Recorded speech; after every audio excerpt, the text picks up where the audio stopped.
home buyers and sellers are still far apart. It's amazing to me. Despite the higher rates, home buyers are still caving in to overpriced homes. I looked at a home last week and my clients were very interested in buying it at the right price. So we crafted a very creative offer, one in my opinion that would have been fair for everyone. And can you believe it? Multiple offers came pouring in and my clients lost the deal. Now, it's important for you to know that it was listed, in my opinion, overpriced. The house needed a lot of work and it had some challenges to make it ideal for my clients. So we're going to unpack a lot in this video as I feel the market is still way overpriced. It's amazing to me the amount of home buyers, despite the Fed stating that housing costs need a correction, jump in with both feet to compete for what I still consider overpriced homes. Welcome back, and if you're new to our channel, I try and keep you informed on everything real estate. If you like it here, please consider subscribing. I post about 3 times a week and have a live show every Tuesday night. So in this video, I want to talk about how, in my opinion, buyers are still feeling FOMO and jumping in with both feet to overpay for a home. We're also going to discuss what housing data analysts and data providers are predicting for the housing market in 2023. And then we'll wrap up with my professional opinion of what I feel we'll see in the housing market over the next 3 months as we are coming into what is traditionally the busiest time of year, which is March through June.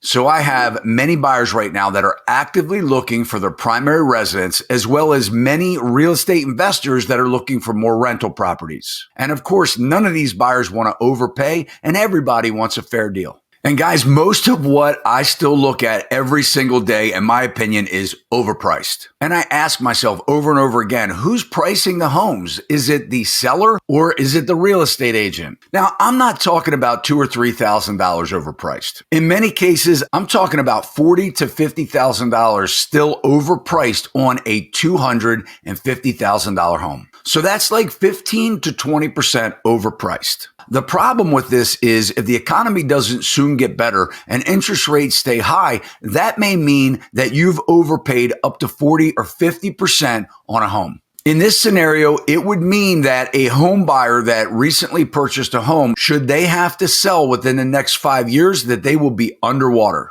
Now, let's talk about a real scenario that just happened last week with one of my buyers. We found a home in a very limited inventory market in an area where they wanted to be, and based on the photos and the online information, they were very excited about it. This home was situated on a lot that, when you looked out back, had beautiful water views. The home was about 1,500 square feet, not including the basement. The problem with the basement, we found out, was there was no connecting stairs from the inside to the basement. So the laundry was down there. It was finished space. They were using it like a game room. But in order to access this space, you had to exit the main level of the house, walk around the house, and enter from the outside. Now, it was very cute, and at first glance, it looked very well maintained, and those water views of the bay were amazing. It had only been on the market for a couple of days when I made an appointment, and I noticed that they were having an open house. So I wanted us to take a look prior to the open house so we would have a little privacy to look around. But I also scheduled the appointment so that it would overlap into the open house so we could see what kind of activity they were getting.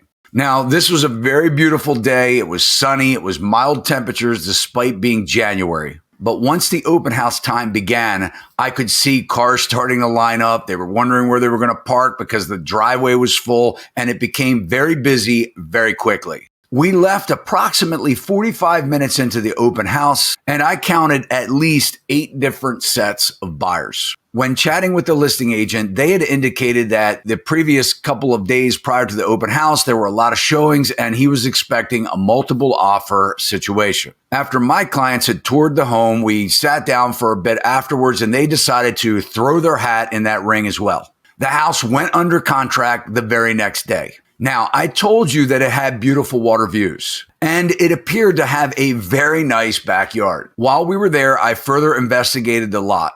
I always open up a survey app on my phone that shows me approximate property boundary lines. It appeared that the property line was only about 10 to 12 feet from the back foundation of the home. After realizing this, I questioned the listing agent and said, hey, do you have any idea where the property boundary lines are? And they replied, no. So that caused me to go back outside and investigate further. And what I found were the property line stakes, which showed my app correct. That led me to quickly investigate the property tax records, and I found out that there was an actual lot behind the house, and the owner was an actual home building company. With all of our discussions, the buyer was still willing to proceed knowing this information and that there could potentially be a home built covering or blocking their beautiful water views. Now, there could be a situation where, maybe it wasn't a buildable lot, but in this point in time, we had no idea. And during our visit, we really spent a lot of time looking around, and we could see some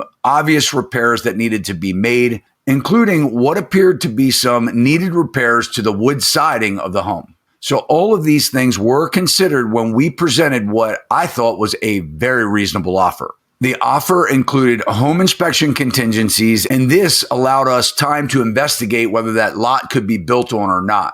The inspections we wanted were what I would suggest to anyone buying a home. It included structural, mechanical inspections, and in this case, the home had private water and sewer, so we included inspections of those systems as well. As we were negotiating over the next 24 hours, we also gave concessions to the seller to make things even easier for them and sweeten our deal. The agent had requested that they wanted a free rent back period. We also agreed to bump up the settlement date so that the sellers would have the cash from this sale to then close on the property that they were under contract to purchase. And guess what? After all that, we were still outbid. Now, only time will tell if the buyer's contract will fall through. But it does make me wonder if the contracted buyers realize the limits of the property line and how much that could affect their water view. And honestly, one of the most desirable features that impact the value of this particular home.